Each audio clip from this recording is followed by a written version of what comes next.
Again, they were just here last month. My voice trembled with a mix of anger and disbelief as I confronted Martin, my husband of 3 years. Martin, with his typical dismissive wave, dropped his briefcase by the door. "Evelyn, they're my parents. They want to see Lily, and it's only for a couple of weeks," he said. I felt a knot tighten in my stomach. This wasn't just about his parents visiting. It was about respect, or the lack thereof. Martin had a habit of making decisions without consulting me, treating me more like a tenant than his wife. "Evelyn, you're overreacting," Martin said, his tone laced with condescension as he walked past me. "Just make sure the guest room is ready." I stood there frozen as he dismissed my feelings with such ease. It was always the same pattern. His parents, Miriam and Gerald, would arrive, turning our home upside down, leaving me to cater to their every whim while Martin buried himself in work, conveniently absent. As I prepared the guest room, my mind raced with resentment. I thought back to the days before we were married when Martin was considerate and kind. But since Lily's birth and our move to the suburbs, he had become increasingly domineering and detached. The next morning, I heard the familiar rumble of Miriam and Gerald's car in the driveway. I plastered a smile on my face as I opened the door. "Good morning, Miriam, Gerald," I said. "Ah, there she is, our lovely daughter-in-law," Miriam exclaimed, brushing past me to fuss over Lily, who clung to my leg, eyeing her grandparents wearily. Gerald followed, carrying their bags. "We're so happy to be here. Where should we put these?" Gerald asked. "Just in the guest room. Thank you," I replied, my smile straining. The first few days passed in a blur of cooking, cleaning, and forced pleasantries.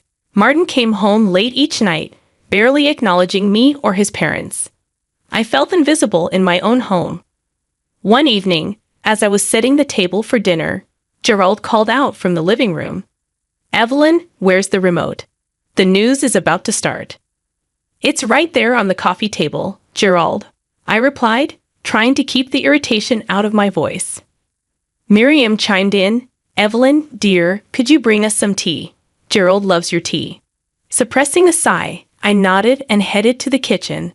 As the water boiled, I could hear them laughing and chatting in the living room, a stark contrast to the silence that filled the rest of the house. That night, after everyone had gone to bed, I found myself sitting in the dark kitchen, a cup of untouched tea in my hands. Tears streamed down my face as I realized how lonely and unappreciated I felt. I missed the partnership I thought I had with Martin, the love that seemed to have evaporated since Lily's arrival. I wiped away my tears, a resolve building within me. I couldn't continue living like this, invisible and unheard. I needed to find a way to make Martin see me, to acknowledge my feelings. But deep down, I feared that the man I had married was gone, replaced by this cold, indifferent stranger. As I headed to bed, I made a silent vow to myself. I wouldn't let this go on any longer. I had to find my voice again, for my sake and for Lily. The days turned into a monotonous blur with Miriam and Gerald's presence in the house. Their demands grew each day, yet Martin remained oblivious to the mounting pressure on me. I felt like a puppet, dancing to their every whim, my own needs and desires shoved aside. One particularly grueling evening, as I cleared the dinner plates while everyone else lounged in the living room, Martin's voice sliced through the air. "Evelyn, did you remember to pick up my dry cleaning?" I paused, the weight of the plates heavy in my hands. "No, Martin, I couldn't. I had to take Lily to her doctor's appointment today." A huff of annoyance came from him. "You could have gone after that. I needed that suit for tomorrow." The room fell silent, the tension palpable. Miriam and Gerald exchanged glances, unspoken judgment passing between them. I felt a surge of anger, but I bit back my retort. This wasn't the time. The next morning, I found Martin in the kitchen, his demeanor icy. "We need to talk about your attitude, Evelyn," he began, his tone patronizing. "My attitude?" I echoed, incredulity lacing my voice. "Yes, you're not being accommodating enough to my parents. They've noticed it too." "It's embarrassing," he said, fixing me with a cold stare. I felt a rush of frustration. Martin, I'm doing everything I can. I'm taking care of Lily, the house, your parents. He cut me off with a wave of his hand. That's what you're supposed to do. You're the woman of the house. My parents shouldn't feel unwelcome. His words stung, a stark reminder of how little he valued my efforts. I wanted to scream to make him see how unfair this was, but I knew it would only fall on deaf ears. As the days passed, my resolve hardened. I couldn't let Martin and his parents treat me like this any longer. I began to plan, to think of ways to stand up for myself, to reclaim my dignity. The opportunity came unexpectedly one afternoon while Martin was at work and Miriam and Gerald were napping. I received a phone call from my old friend Laura. Evelyn, how have you been? I feel like it's been ages since we last talked. Laura's voice was a balm to my frayed nerves. Laura, it's so good to hear your voice, I replied, my voice heavy with emotion. We talked about everything and nothing, and for a brief moment, I felt like my old self again. Then Laura's tone shifted. Evelyn, there's something I need to tell you. It's about Martin. My heart skipped a beat. What about him? I saw him the other day with someone, a woman. They seemed close, more than just colleagues. The room spun around me as Laura's words sank in. A sickening feeling settled in my stomach. Could Martin be having an affair? I'm sorry, Evelyn. I thought you should know. Laura added softly. The call ended, but her words echoed in my mind. The pieces began to fall into place. The late nights, the detached behavior, the lack of intimacy. I was faced with a harsh truth. My marriage was a sham, and I had been living in a fool's paradise. But I wasn't going to be the victim any longer. I would confront Martin, demand the truth, and if he was indeed betraying me, I would make him pay for every tear, every moment of pain he had caused me. That night I lay in bed, my mind racing with plans of confrontation and revenge. I would no longer be the silent, suffering wife. It was time for Martin to see the strength he had underestimated in me. The days following Laura's revelation were a tempest of emotions. I observed Martin with a new lens, each of his dismissive remarks and arrogant gestures fueling my growing resentment. The man I once loved had become a stranger, his facade now transparent to my scrutinizing eyes. One evening, as I prepared Lily's dinner, Martin sauntered into the kitchen. Evelyn, my parents are thinking of extending their stay. You don't mind, do you? His question, so casually delivered, was a clear testament to his disregard for my feelings. Extend their stay. I repeated, my voice steady despite the turmoil inside. Martin, don't you think they've stayed long enough? Martin's face hardened. What's that supposed to mean? My parents. You should be more welcoming. I turned to face him, my frustration reaching its boiling point. Welcoming, Martin? I've been nothing but accommodating, but this is our home too. I have a say in this, he scoffed. Your say? Look, Evelyn, you're the wife. It's your duty to take care of the household. My parents staying here shouldn't be an issue. His words struck a nerve. Duty. Is that all I am to you? A caretaker? Martin's eyes narrowed. Don't start with this nonsense, Evelyn. You're being irrational. Irrational? I could feel my voice rising, the pent-up anger and hurt pouring out. I'm the one being irrational? What about your late nights, your secret rendezvous? Are those rational? For a moment, Martin seemed taken aback, but he quickly regained his composure. What are you talking about? Don't play dumb, Martin. I know about the other woman. Laura saw you. His face went pale, then flushed with anger. You're spying on me now. How dare you? He retorted. I'm not spying. I'm opening my eyes to the truth you've been hiding from me. I shot back, my resolve strengthening. Martin took a step closer, his voice low and menacing. Listen, Evelyn, you better watch your tone. You have no idea what you're talking about. But I wasn't intimidated. No, Martin, I know exactly what I'm talking about, and I won't stand for this any longer, he scoffed, turning to leave the kitchen. Do what you want, just make sure my parents are comfortable. That night, after Martin had retreated to his den and Miriam and Gerald had retired to their room, I sat alone in the living room. The house was silent, but my mind was a cacophony of thoughts. I realized then that my marriage was beyond salvaging. Martin had not only betrayed me, but had also devalued me, treating me as nothing more than a servant in my own home. It was time for me to take a stand, to reclaim my life. I would no longer be a victim of Martin's arrogance and infidelity. I would gather evidence of his affair, consult a lawyer, and prepare for a divorce. But it wouldn't end there. Martin would have to face the consequences of his actions. I would ensure that he paid for the pain he had caused me, both emotionally and legally. As I lay in bed that night, a plan began to form in my mind, not just for my escape, but for my retribution. Martin and his parents would soon learn that I was not a woman to be trifled with. The following days were a careful dance of deception and planning. Infidelity. Laura had been right.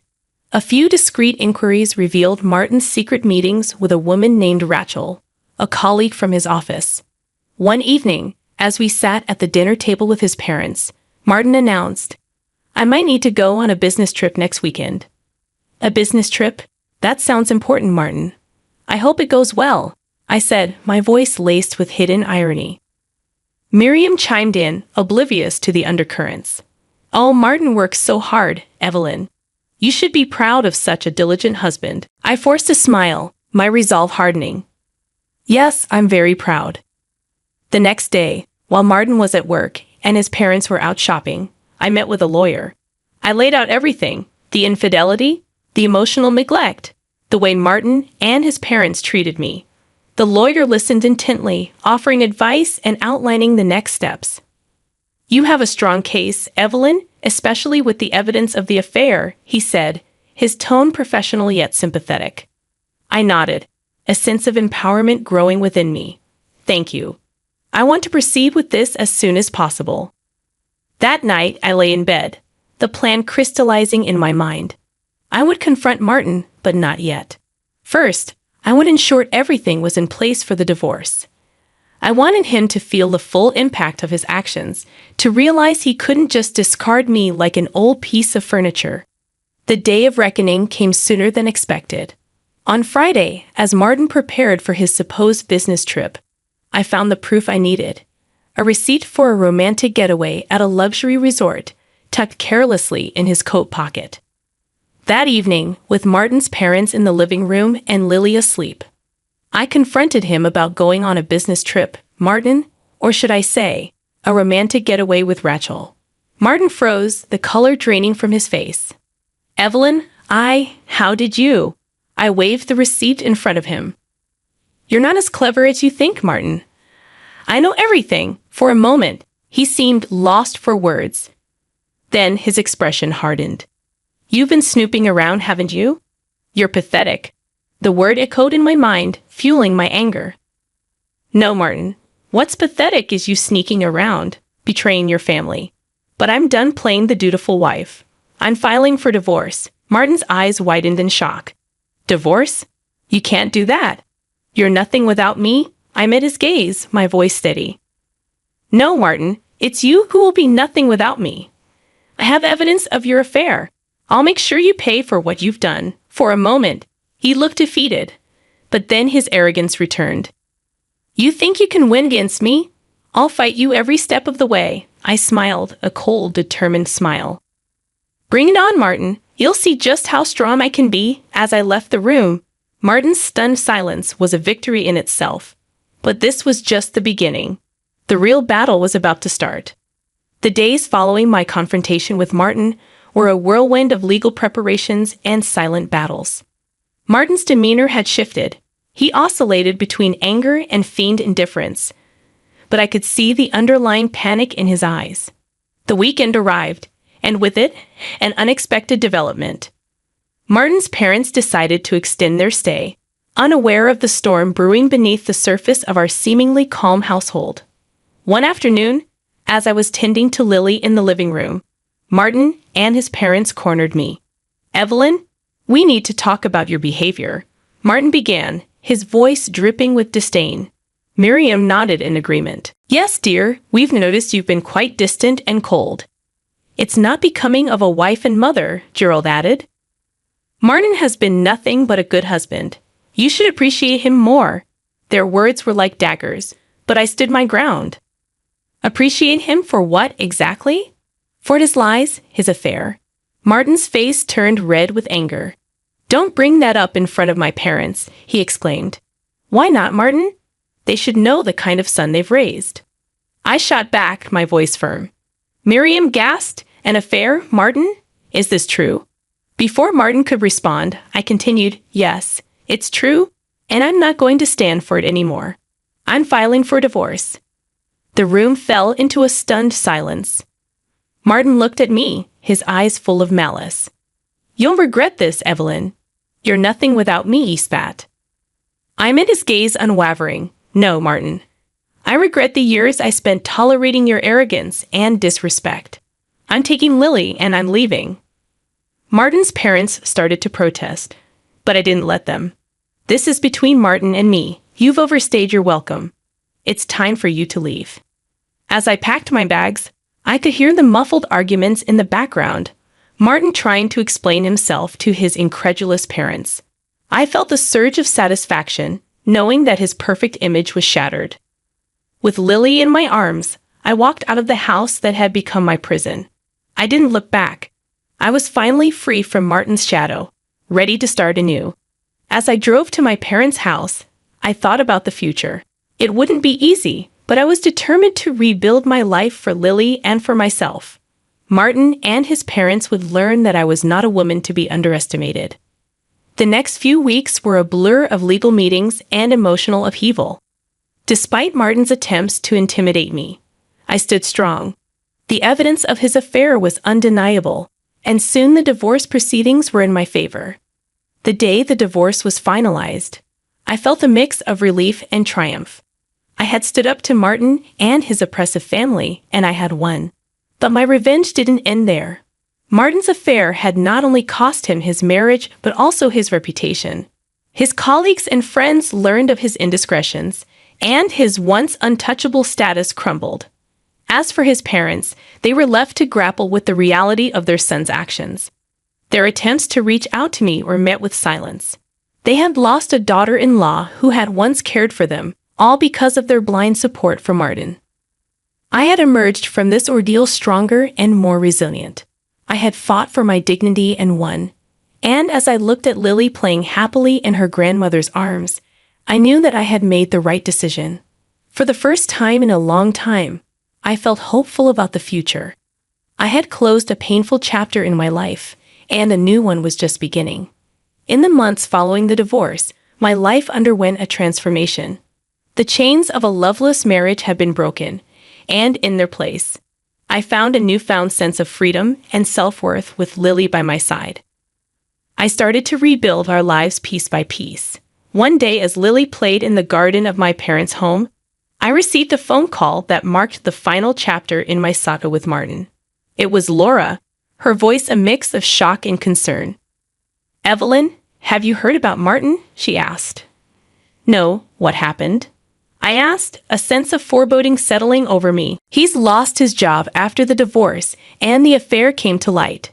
His company let him go, and it gets worse. He's been struggling financially, the alimony, the legal fees. It's all caught up with him.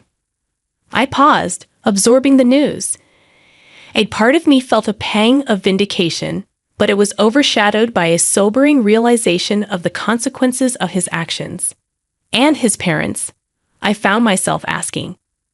They're in a tough spot too, Laura continued. Without Martin's support, they had to downsize. It seems they're finally understanding the repercussions of their behavior. I ended the call with a heavy heart. Despite everything Martin had put me through, I found no joy in his downfall. It was a stark reminder of how one's actions could have far-reaching consequences. In the weeks that followed, I focused on Lily and our new life. We spent our days surrounded by the love and support of my parents, who had welcomed us with open arms. One afternoon, as I watched Lily play, my mother sat beside me. Evelyn, you've grown so much through all of this. You're strong, my dear, stronger than you ever realized, she said, squeezing my hand. Thanks, Mom. It's been a hard road.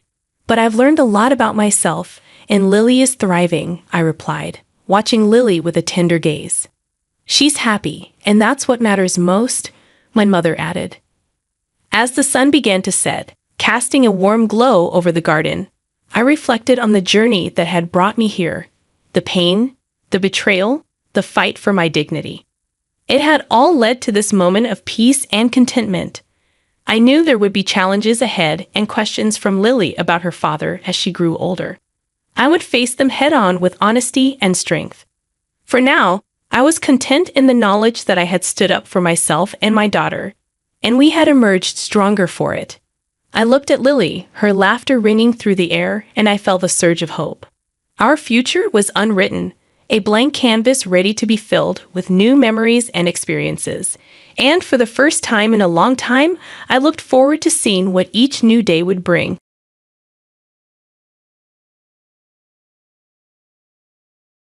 Hi, I'm Angela. You know how people say money can't buy happiness?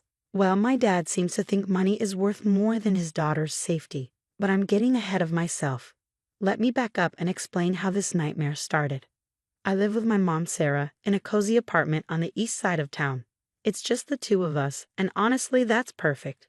Mom's a nurse at County General, and even after the divorce, she's always made sure I had everything I needed. Movie nights, cooking together. She's never once tried to lock me in a house against my will.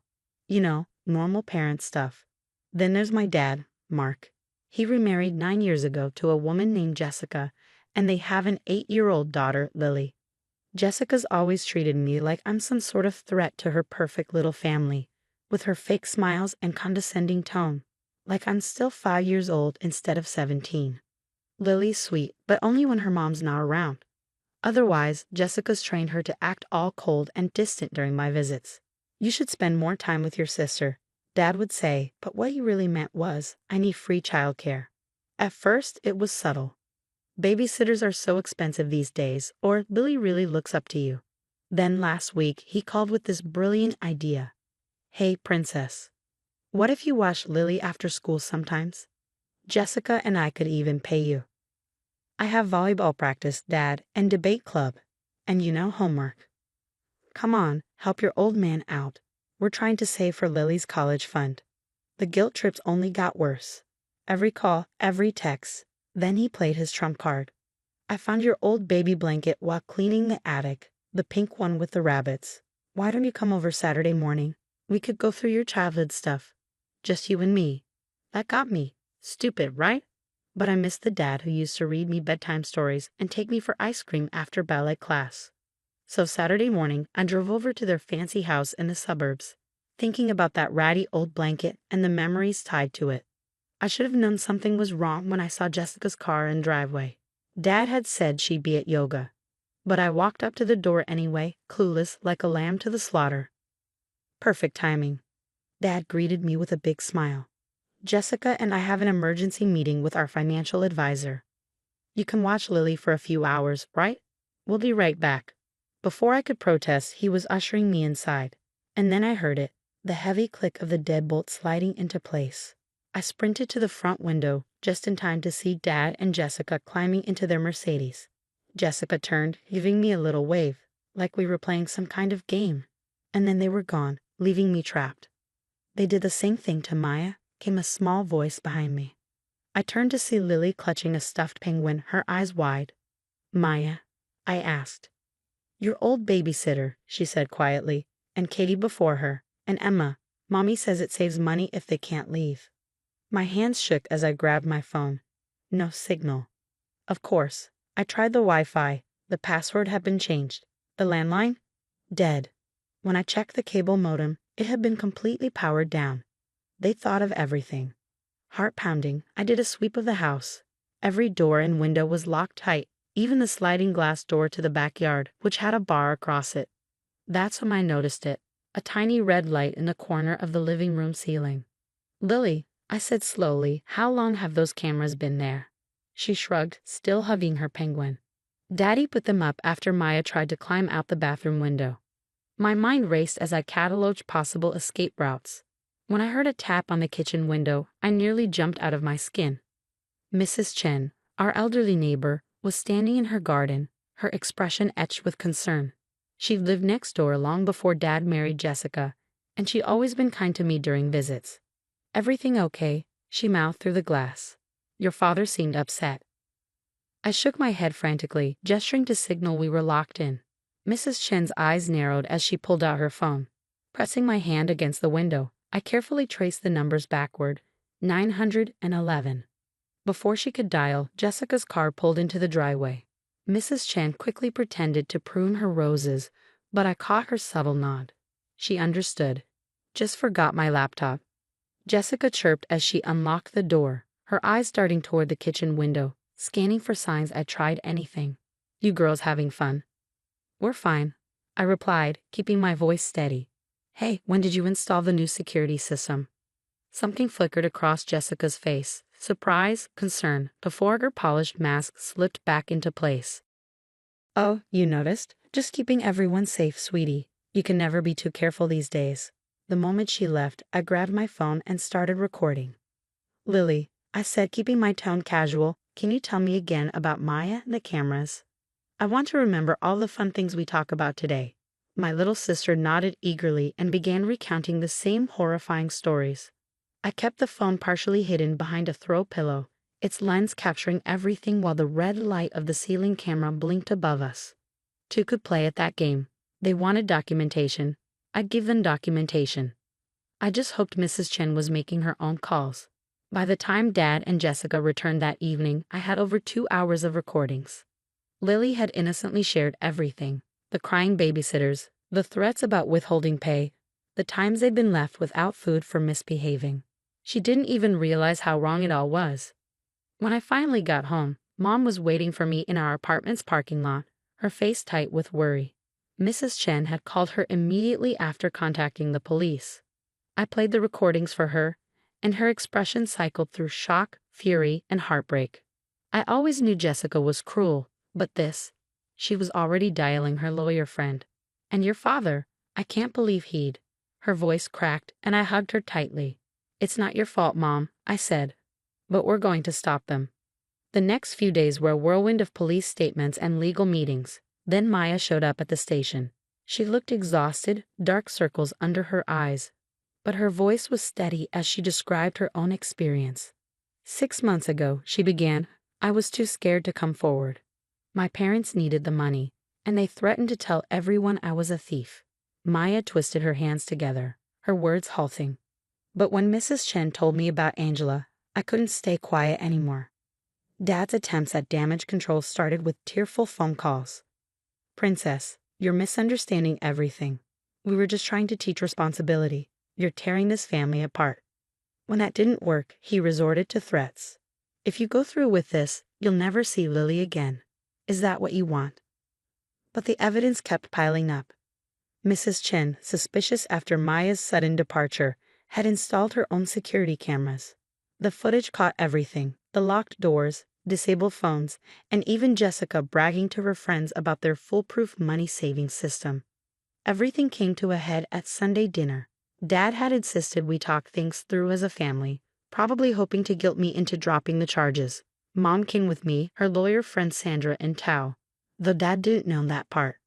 "Let's just put this unfortunate misunderstanding behind us." Jessica cooed, serving pasta like she was auditioning for Mother of the Year. "We all want what's best for the girls." "You're right," I said, pulling out my phone. "So let's hear what Lily thinks is best." Jessica's face went pale as I hit play. Lily's innocent voice filled the room.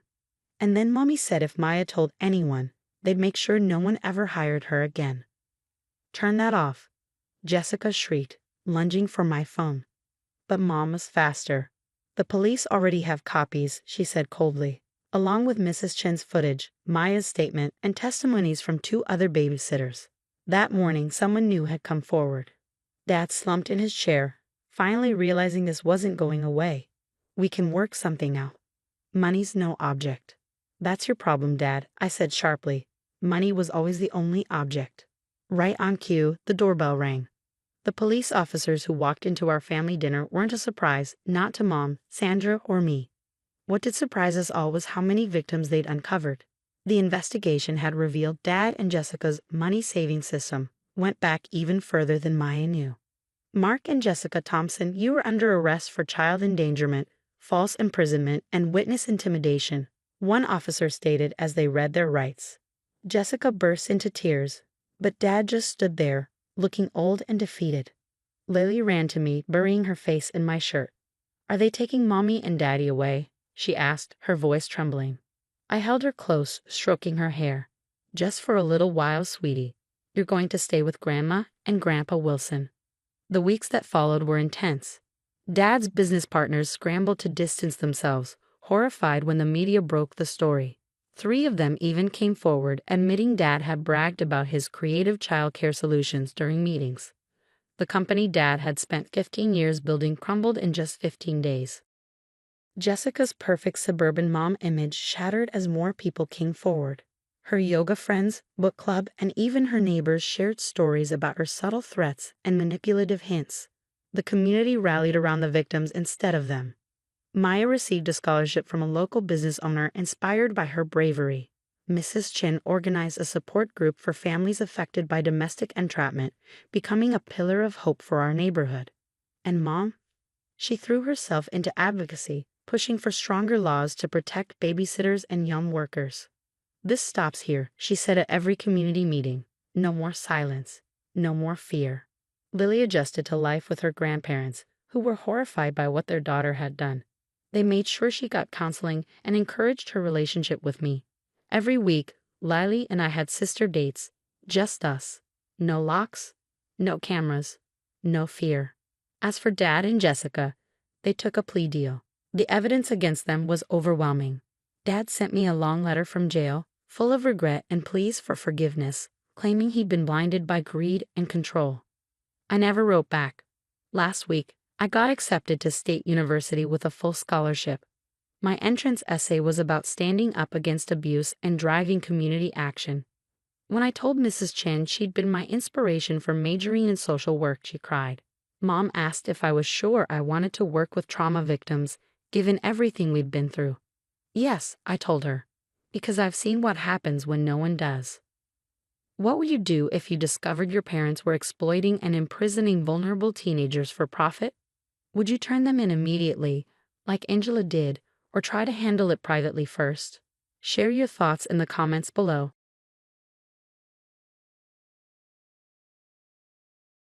Hi, I'm Ava. You know what's funny? 10 years ago, if someone had told me I'd be running a successful tech company while raising an incredible 8-year-old, I would have laughed. Yet here I am, doing exactly that.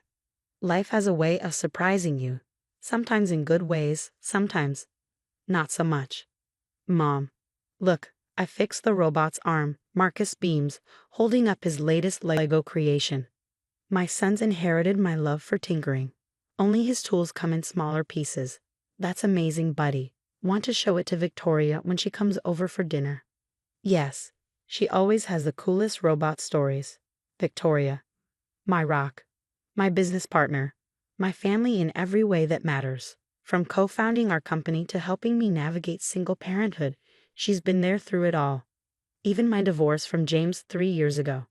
Thankfully, James and I managed to land on solid ground as friends. We're better at co-parenting than we ever were at marriage. Now, he's a dedicated dad who takes Marcus every other weekend. And we've mastered the art of civil conversations about more than just custody schedules. It's not perfect, but it works. Ava, your 2 p.m. meeting's been moved to tomorrow. Victoria pops her head into my office, then spots Marcus. Hey, little engineer. What masterpiece are you working on today?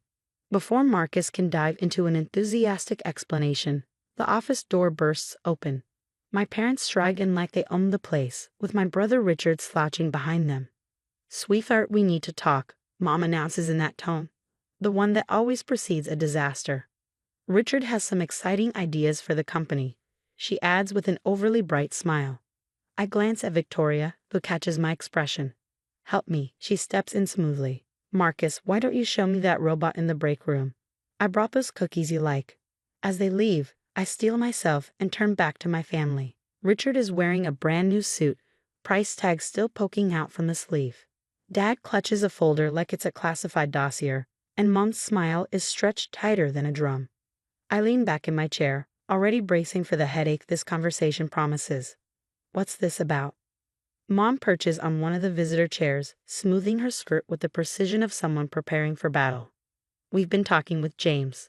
The casual way she drops this bomb sends my stomach lurching. Talking about what?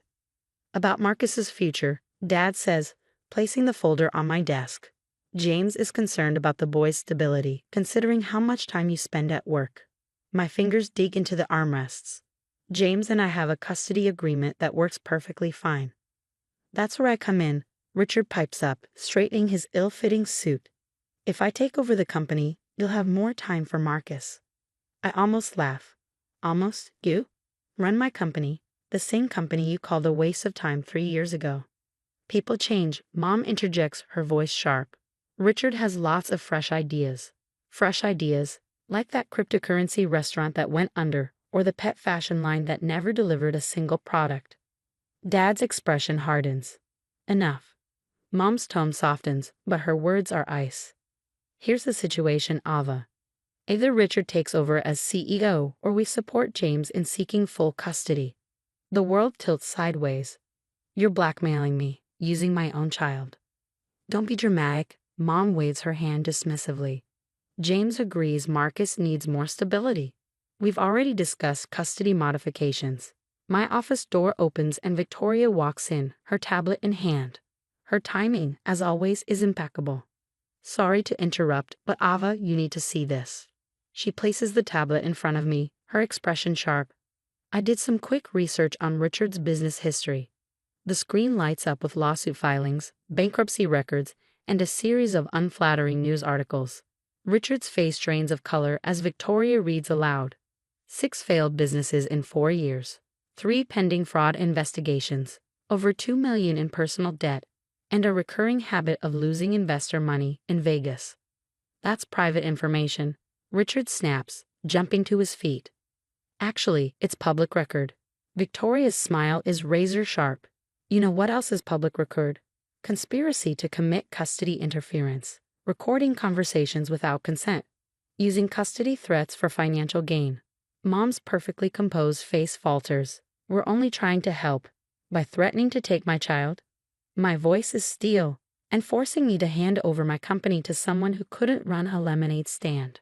You've always been selfish, Dad starts, but I cut him off. Get out now. I stand, hands flat on my desk. And if you ever try to use my son as leverage again, my eyes burn into theirs. Let's just say I've learned a thing or two about hostile takeovers. Richard practically runs from the room, but Mom hesitates at the door, her expression hardening. We're your parents, Ava. We know what's best. As the door shuts behind them, Victoria turns to me. I have a plan, but you're not going to like it. Neither of us notices Marcus's forgotten Lego robot sitting on my desk, its tiny recorder light blinking red. Later that evening, I'm on the phone with Mom, my voice steady. I need time to consider your proposal. This is a big decision. That's all we're asking, sweetheart, she replies, her tone sickly sweet. Just think about what's best for everyone. After hanging up, I turn to Victoria in my home office. They bought it. Did we get everything? Crystal clear, she taps her laptop. Including the original threats from your office. Plus, the PI's report just came in. The private investigator's findings are damning. Dad's real estate business is underwater, and they've mortgaged their house 3 times. Records show they've been funneling money to Richard's gambling habit for years. They're not after the company for Richard, Victoria says grimly. They need it to save themselves. My phone buzzes. It's James. Your mother just called me, he says, his voice tight with anger. Tried to convince me to file for full custody. Said you agreed to step down from the company. James, I can explain. No need, he interrupts. I recorded the whole thing. Marcus is thriving with you, Ava. I'm not letting them use our son as a pawn. Relief floods through me. Thank you. The lawyer's already drawing up a restraining order. But heads up, Richard was asking weird questions about your company's security system last week when he picked up Marcus. Victoria's already pulling up the security feeds. There he is, she mutters, pointing to footage from the server room. We watch as Richard sneaks in late at night, plugging a device into the main servers. It's a data theft device, Victoria confirms. Amateur hour. He triggered 3 silent alarms and smiled right at the camera. My phone pings. A text from Mom. Richard's starting Monday. We'll handle the paperwork. Perfect timing, Victoria says, pulling up a document. I text back, family meeting tomorrow. My office, 9:00 a.m. They won't know what hit them, Victoria says, watching me sign the final affidavit. That's the point. I pick up Marcus's Lego robot, its hidden recorder now safely backed up. Nobody threatens my family. My phone lights up with another text from James. Count me in for tomorrow. Those trust fund documents your PI found. Interesting. Victoria raises an eyebrow, ready for the final act. I glance at Marcus, peacefully doing his homework in the next room, blissfully unaware of his grandparents' schemes. More than ready. Time to show them exactly who they're dealing with.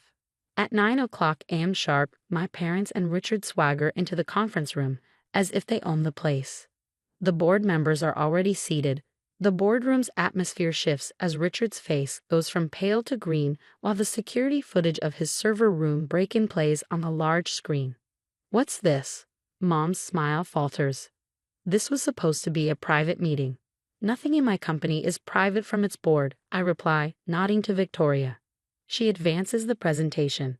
Attempted corporate espionage, Victoria states, clicking to the next slide. The screen fills with recorded conversations, proof of their custody threats as a means of seizing control of my company. Dad jumps to his feet. Now wait just a minute.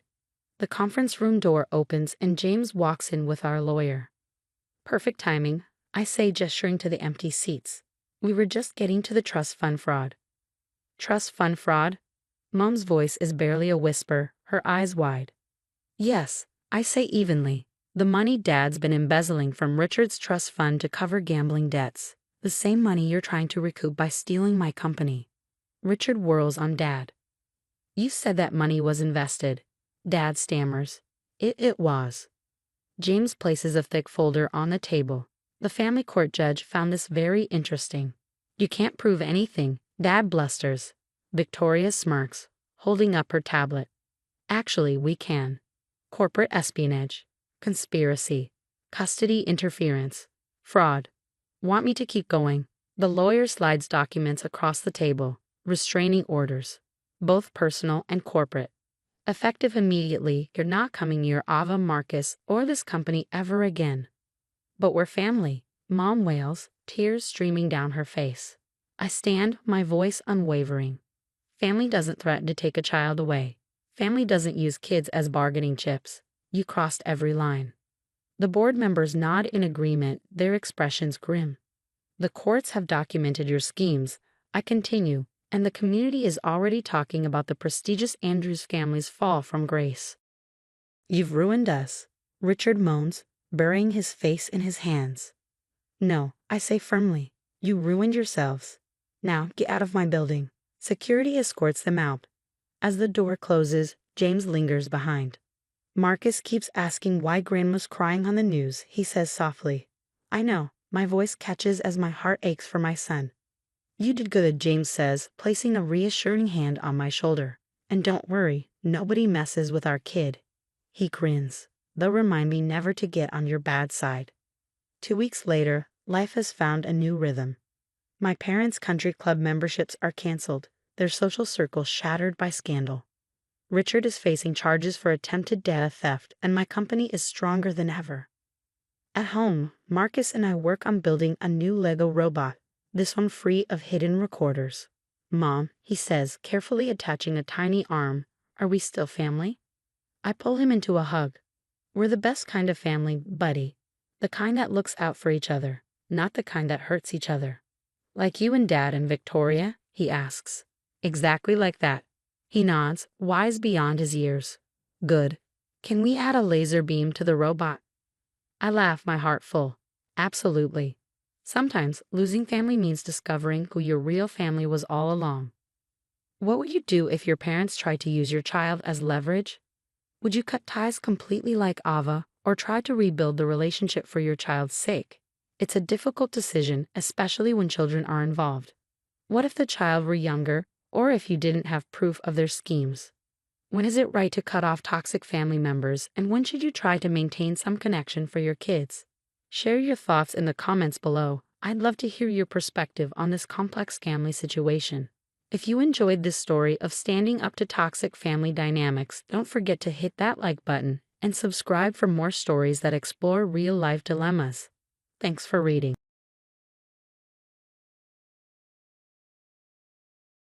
Hi, I'm Riley, and my mother-in-law, Carol, has always hated me.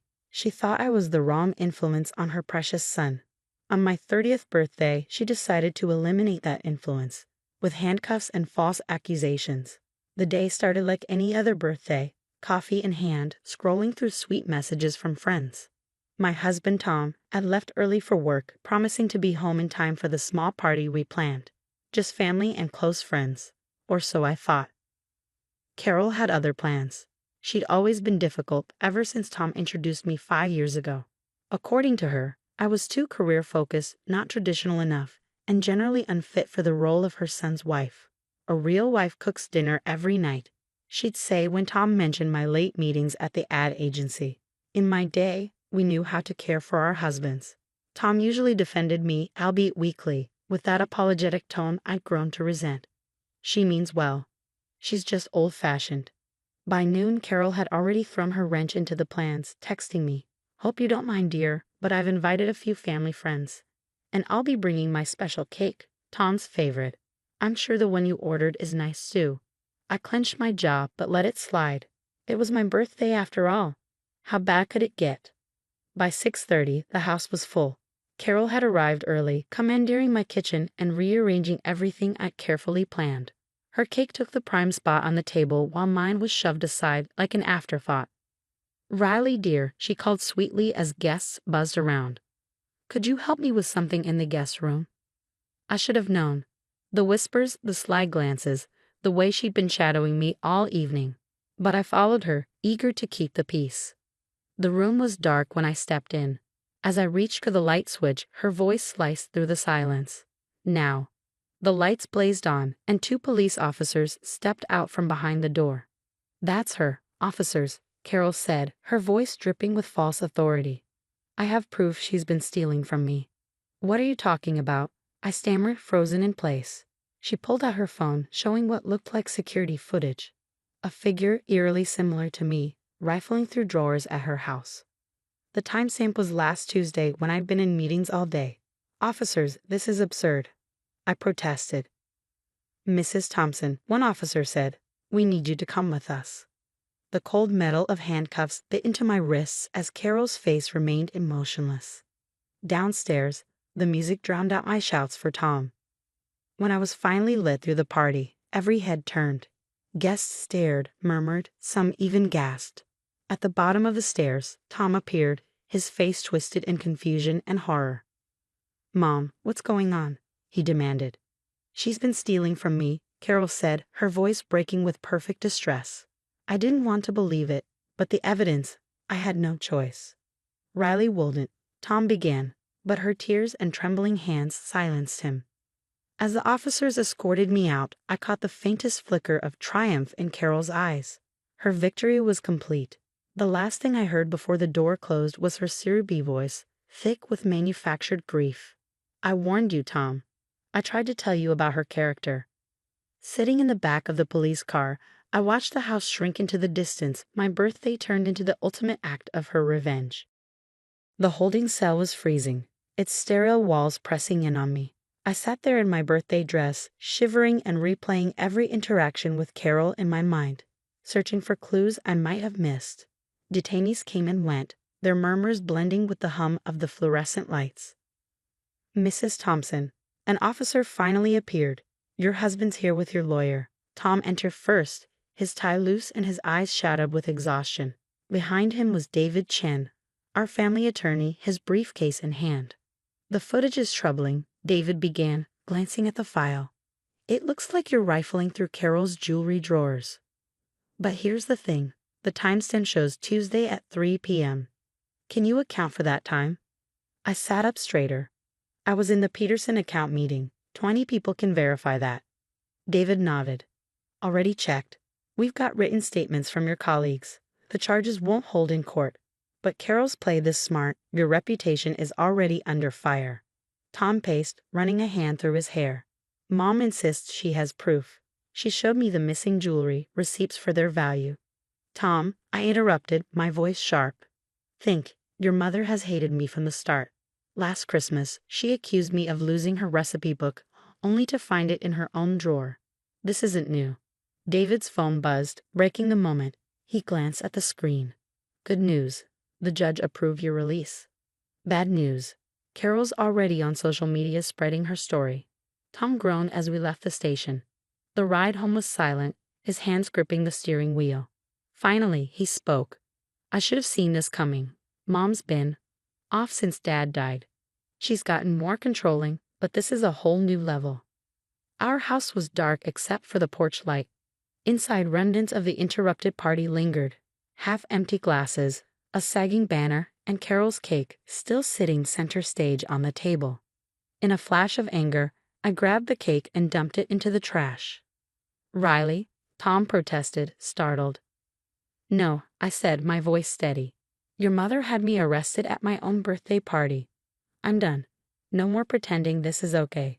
That night, I stayed up documenting everything. Carol's manipulations, her false accusations, her countless attempts to undermine me. Then a thought struck me like lightning. Tom, I said, turning to him. Your dad's study at Carol's house. Has she touched it since he passed? No, he said slowly. She keeps it locked up. Why? Because your dad was obsessed with security. He had cameras everywhere, including, Tom's eyes widened as realization hit, including the room where the jewelry was stolen. The next morning, I made a call to Sarah, my college roommate and a digital forensics expert. Sarah, I need help. Can you analyze some security footage for tampering? Send it over, she said. If there's anything shady, I'll find it. As we waited, a new text from Carol popped up on my phone. Riley dear, I hope you understand why I had to do this. Family reputation is everything. If you apologize publicly, we can put this behind us. I handed the phone to Tom. His jaw tightened as he read it. Mom's gone too far this time. A few hours later, Sarah called back. Riley, the footage is absolutely tampered with. Sloppy job too. They didn't even cover the digital artifacts properly. Can you recover the original? I asked, heart pounding. Already did. And you're going to love this. The footage from Tuesday. It shows something very interesting. Sarah's voice crackled through the phone, steady but electric with urgency. The original footage shows Carol and her friend Margaret entering the room on Tuesday. They spent about 20 minutes there, and Carol was clearly placing items in a large purse. I froze, the weight of her words sinking in. She staged her own theft, I whispered, the disbelief giving way to fury. Tom didn't hesitate. Grabbing his car keys, he said, We're going to my mother's. Now. When we arrived, Carol greeted us with her usual practiced sweetness, but it faltered the moment Tom demanded to see his father's study. She immediately grew defensive, her voice rising. Tom, how dare you? That room is private, your father's memory. Tom cut her off. I have a key, Mom. Don't make this worse. Ignoring her protests, we unlocked the study and stepped inside. It felt untouched, like a shrine to Tom's late father. But in the desk drawer, among old documents and keepsakes, we found it. Every piece of the stolen jewelry Carol had accused me of taking. Unbelievable, I muttered, my hands trembling as I held the items. But the real bombshell was on the study's computer. Weeks of untouched security footage revealed everything. Carol and Margaret plotting together, practicing with editing software, discussing how to frame me, and even rehearsing Carol's dramatic breakdown at my party. On one video, Carol's voice was crystal clear. I'll have her arrested right in front of everyone. Tom will finally see the truth about the kind of woman he married. Tom sat motionless, his jaw clenched, watching his mother's schemes unfold on screen. With every clip, his face darkened, the betrayal cutting deeper. We were so engrossed that we didn't hear her footsteps until she burst into the study. Carol's face went ghostly pale when she saw the monitor. Tom, sweetheart, she stammered, her voice faltering. I can explain. Tom turned to her, his voice cold and sharp. Explain what, Mom? How you framed my wife. Had her arrested at her own birthday party? This is beyond anything I could have imagined. Her mask of composure cracked. She's not right for you, Carol shrieked.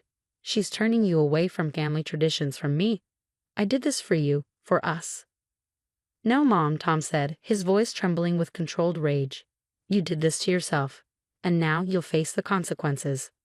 Carol's pleas fell on deaf ears as we left the house, armed with all the evidence we needed. In the days that followed, Carol and Margaret were charged with filing false police reports, evidence tampering, and defamation. The fallout was seismic. The family splintered. Some rallied behind Carol, convinced she'd been misunderstood, while others were horrified and cut ties entirely.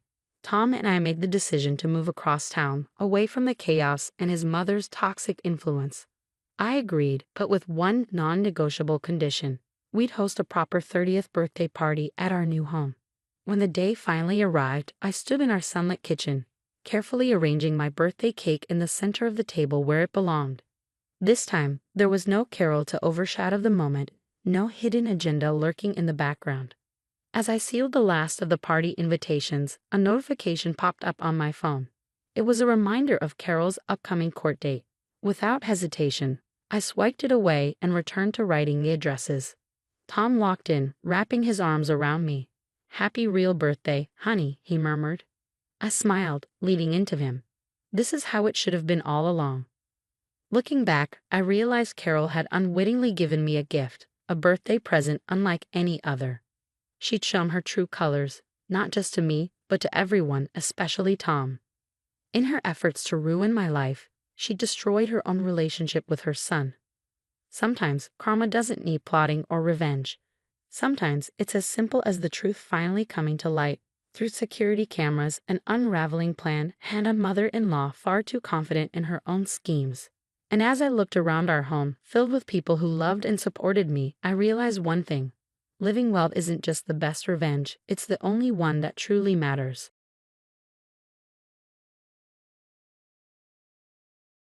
Hi, I'm Teresa. Ever had that feeling where life finally starts falling into place, only for the universe to throw you a curveball? Well, buckle up, because this story is a roller coaster. 3 years ago, I swapped my nursing scrubs for a business suit and opened Vista Art Gallery in downtown Portland. Best decision ever. The gallery's booked solid 6 months ahead, and I've built an incredible community of local artists. Fun fact, the divorce settlement from Derek helped kickstart this dream. Probably the only good thing to come out of that 8-year train wreck of a marriage. Oh, Derek. Where do I even begin? Imagine the ultimate mama's boy corporate lawyer, then multiply that by 10. His world revolved around his family, especially his mother, Barbara. That woman could make a monster-in-law look like a saint. Nothing I did ever measured up. My cooking? Wrong. My career? Unworthy. Even the way I folded their precious family tablecloths didn't meet her standards. And don't get me started on Karen, Derek's sister. She'd waltz into our home unannounced, picking apart everything from my decor to my selfish decision to focus on my career instead of popping out grandchildren. The final straw. Derek started sneaking work documents home for me to review during my hospital night shifts. Turns out, he was using my medical expertise to build cases against healthcare providers without my consent or offering a dime in compensation. Ethical, right? When I confronted him, he had the nerve to say, "But we're family and family helps each other." Yeah, no. The divorce was a battlefield. Derek and his family pulled every trick in the book to make me look like the bad guy. They even sent Martha, Derek's new wife, to my gallery pretending to be a potential buyer just to dig up dirt. Poor thing.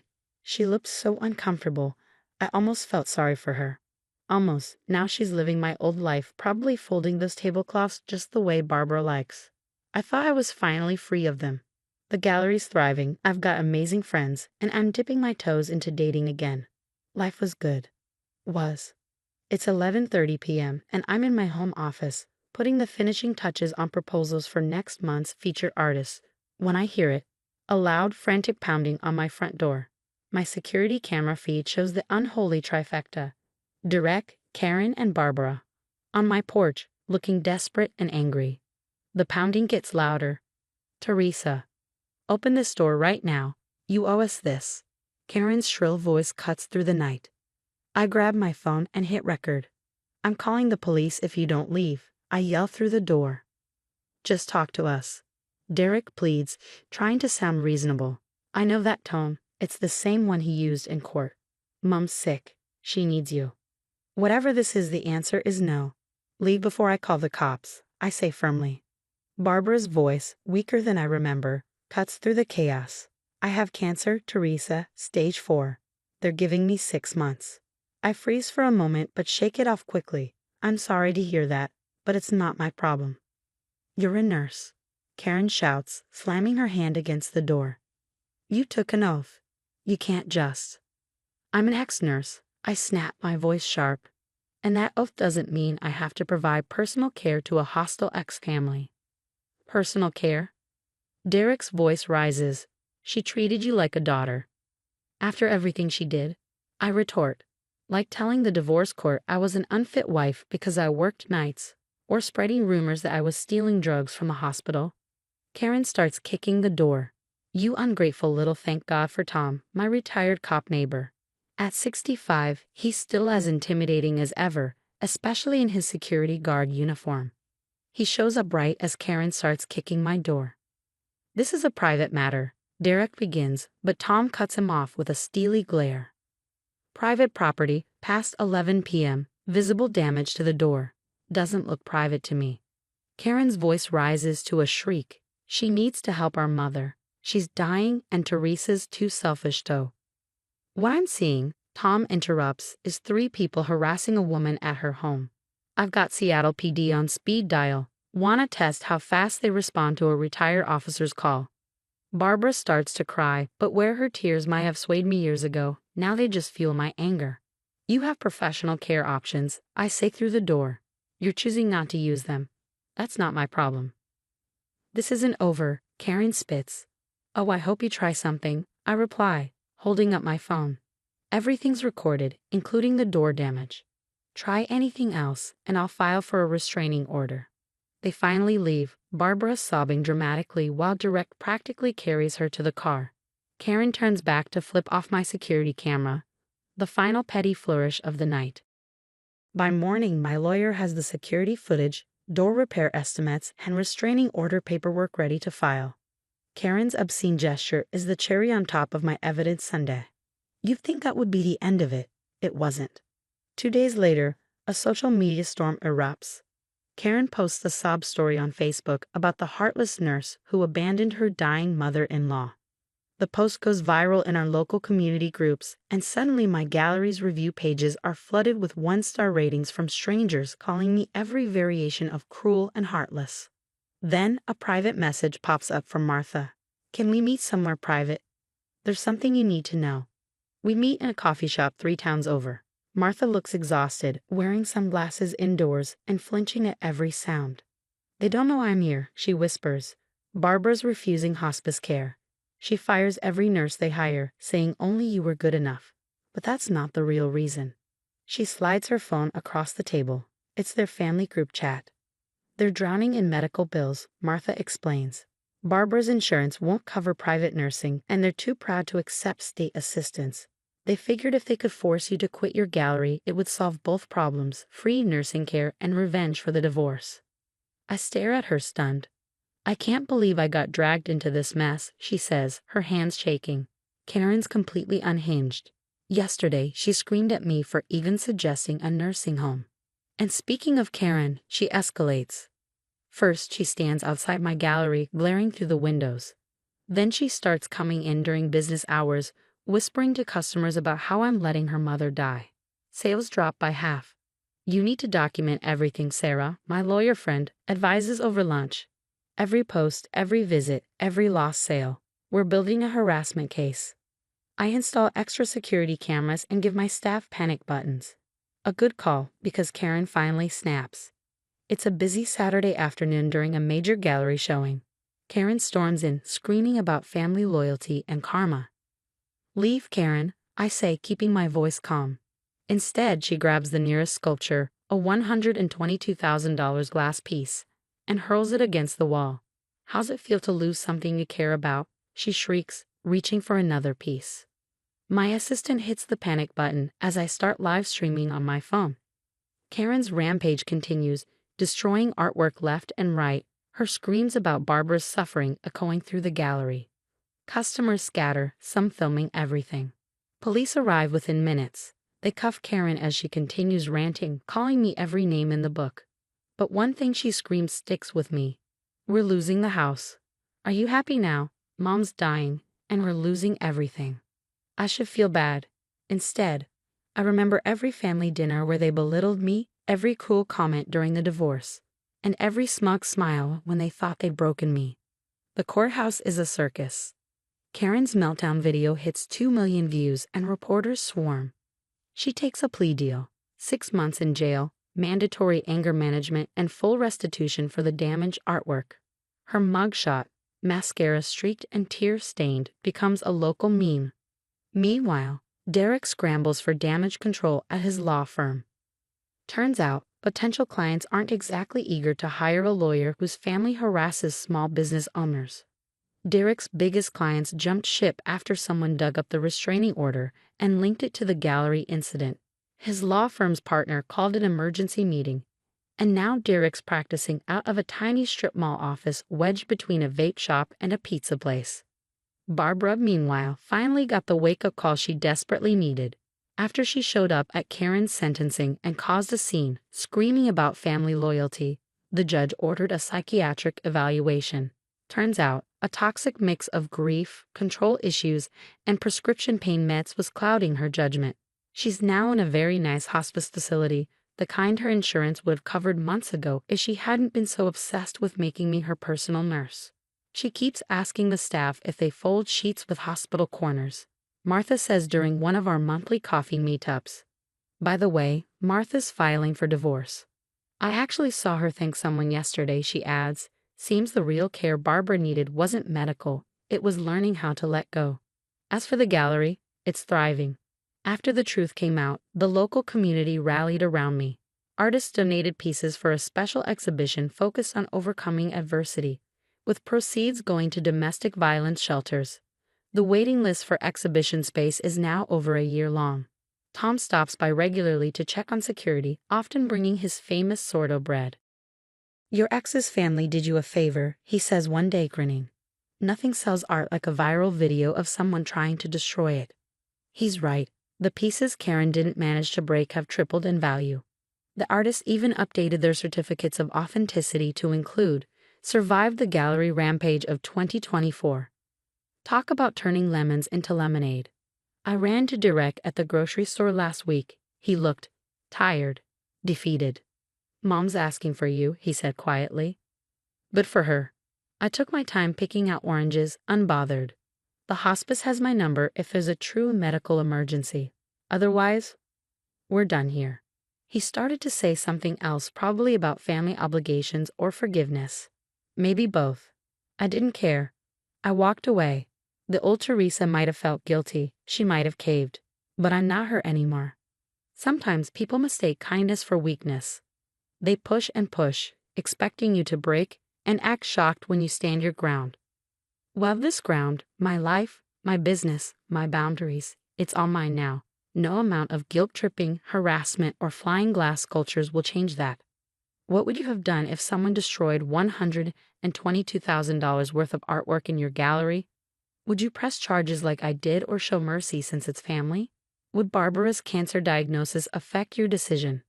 Let me know your thoughts in the comments below. Some of you might think I was too harsh, while others might say I didn't go far enough. After all, they manipulated my medical background, harassed me, and destroyed my business property when I refused to cave. If you enjoyed this story of standing up against toxic family dynamics, don't forget to like this video and subscribe for more real-life drama stories.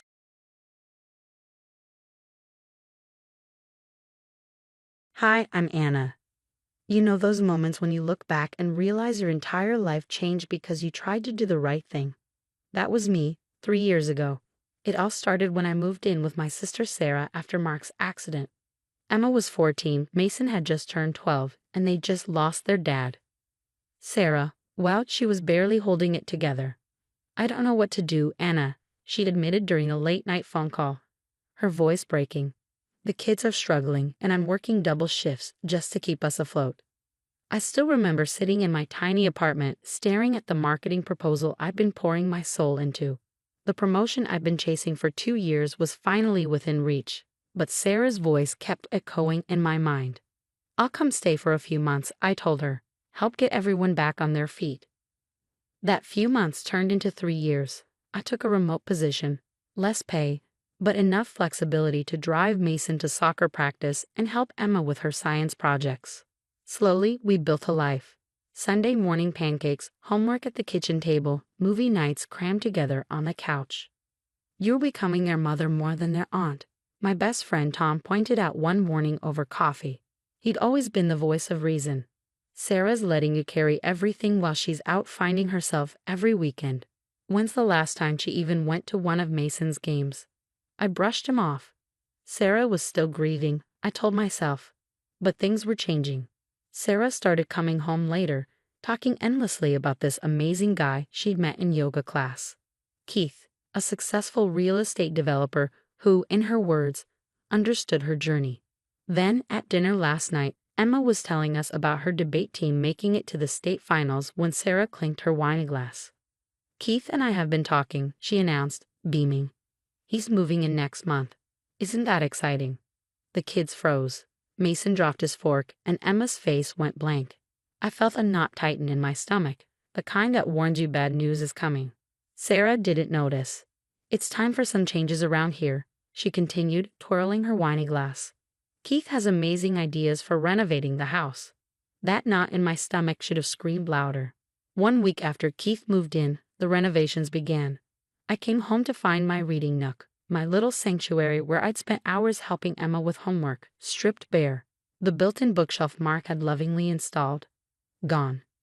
"We're opening up the space," Keith said with a sweeping gesture as contractors carried out the pieces of my former refuge. "The house needs a more modern feel." Sarah agrees. Sarah just nodded, practically glowing as she hung on his every word. "The kids are excited, right?" she added. Mason mumbled something and disappeared upstairs. Emma didn't even look up from her phone. They'd both been withdrawing since Keith arrived, like shadows of their former selves. "Did you at least save Mark's photos from the bookshelf?" I asked, fighting to keep my voice steady. "Of those old things." Sarah waved dismissively. "They didn't fit the new aesthetic. Besides, it's time we all move forward." That night, I got a call from Linda, Mark's mother. "Anna, have you checked the property records lately?" she asked. Her tone made my stomach churn. "What do you mean?" "Sarah came to me last month asking about Mark's life insurance policy and the house deed. It felt off." The next morning, I went to the county records office. My hands shook as I flipped through the documents. 2 weeks before Keith moved in, Sarah had transferred full ownership of the house to herself. The house Mark and I had both paid off together after his death. When I confronted Sarah, she and Keith were in the kitchen, flipping through renovation magazines. "Oh, that old arrangement wasn't legally binding anyway," Sarah said casually, her voice dripping with indifference. "Keith says I needed full ownership for the remodeling loans." "What remodeling loans, Sarah?" I asked, my voice rising. "I put my savings into this house. We had an agreement." "Well, maybe it's time you found your own place," she replied coldly, refusing to meet my eyes. "You can't expect to live here forever." The words hit me like a slap. That weekend, I tried reaching out to the kids. I found them at the mall with Keith, shopping for expensive clothes they didn't need. Emma walked right past me without a word. Mason glanced at me briefly, his expression unreadable, before following Keith into another store. "They're just adjusting to having a proper family unit again," Keith said with a smirk that didn't reach his eyes. "Kids need structure, right, Sarah?" Everything fell apart on a Tuesday. I came home to find my boxes packed and sitting in the garage. Sarah was waiting in the kitchen, Keith standing beside her like a smug bodyguard. "We need you out by Thursday," she announced. "Keith's contractor needs your room for the new home office." 2 days? "Sarah, this is my home too. Where am I supposed to go?" "It's time you got your own life, Anna," she said, her tone devoid of emotion. "We're not your responsibility anymore." I stared at her, my sister, the woman who used to call me crying in the middle of the night, the woman who leaned on me through every storm. Now she couldn't even look me in the eye. The kids need stability, she parroted, echoing Keith's words. This is what's best for everyone. As I stood there, watching my sister choose Keith over her own family, I realized this wasn't just about the house. This was about 3 years of my life, about the kids I'd helped raise, the bonds I thought were unbreakable. I walked upstairs one last time, past Emma's room where I heard muffled crying, past Mason's door with a brand new keep out sign that hadn't been there last week. Everything had changed, but this wasn't the end. I woke up on Tom's couch at 3 a.m., gasping for air, the weight of everything crashing down on me. I was homeless. 3 years of my life, gone in 48 hours. Just breathe, Jules, Tom said, sitting beside me and pressing a glass of water into my shaking hands. You're safe here. The next morning, I went through my hastily packed boxes. At the bottom of one, I found the photo album I'd made for the kids last Christmas, pictures of Emma's first debate tournament, Mason's winning soccer goal, birthday parties, school plays. 3 years of memories. Around noon, the doorbell rang. Emma stood there, mascara streaked down her face, clutching a backpack to her chest. Can I come in? She asked, her voice trembling. She collapsed onto Tom's couch, words tumbling out between sobs. Mom threw away my debate team trophy, said it was cluttering the new entertainment room. And when I got upset, Keith said I was being ungrateful for all their improvements. What about Mason? Is he okay? I asked gently. Emma's face crumpled. Keith's taking him golfing every weekend, buying him all this expensive stuff. He keeps saying, this is what a real father figure looks like. Mason's different now. He quit soccer last week, said it's for little kids. Your dad loved watching him play, I whispered. Emma wiped her face. Mom says we're not supposed to talk about Dad anymore. Keith doesn't like it. Before I could respond, police lights flashed outside. 2 officers approached the door. We received a report of a kidnapped minor, one of them said. What? I didn't kidnap anyone, I exclaimed. Emma came here on her own. Sarah appeared behind the officers, Keith at her side. Emma, sweetie, come home, she said, her voice syrupy sweet.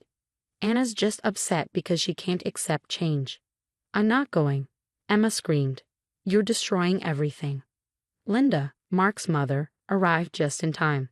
She stepped forward, her voice sharp and steady. I have documentation of everything, she said, handing over papers, including Sarah's refusal of Mark's life insurance payments and child support from his pension. The money meant for these kids. Keith's head snapped towards Sarah. What life insurance? What pension? It wasn't important, Sarah stammered, her composure cracking. Is that why you've been borrowing money from everyone? Linda demanded. Is that why you needed Keith's loans? Keith's face darkened. You told me the renovation loan was your first debt. What else haven't you told me? As the police left, deeming the matter civil, Linda offered to let Emma stay with her. As they drove away, I watched Keith walk to his car alone, Sarah calling after him in vain. Sometimes revenge isn't about getting even. It's about protecting what matters most. Watching Emma choose to walk away, I knew we were finally on the path to something like justice. 3 weeks later, Mason slid into a diner booth across from me. Mom doesn't know I'm here, he said, stirring his milkshake, looking so much like Mark it hurt. She took my phone. But I borrowed Emma's old one, Mason said, holding up a slightly outdated phone. His voice was quiet but steady. How are you holding up? I asked. Keith moved out last week. The contractors stopped coming. Mom just sits in the half-finished living room, making calls about loans, he said, his voice tinged with frustration. Then he pushed a folder across the table. I found these in Dad's old office. I opened it and found documents about the house, Mark's original purchase, renovation records, and proof of his investments. Linda had been right all along. The next day, Linda called a family meeting at her house. Sarah arrived last, looking diminished without Keith by her side. Her designer outfit was wrinkled, and her usually perfect hair was a mess. This ends today, Linda began, her voice firm. Mark left provisions for his children's futures, Sarah. You hid them from everyone, including the court. I was protecting my family, Sarah protested, her voice breaking. By refusing child support, by taking loans against their home, by erasing Dad. Emma's voice trembled with anger. You don't understand, Sarah pleaded. No, You don't understand, Mason interjected, his voice cutting through the tension like a blade.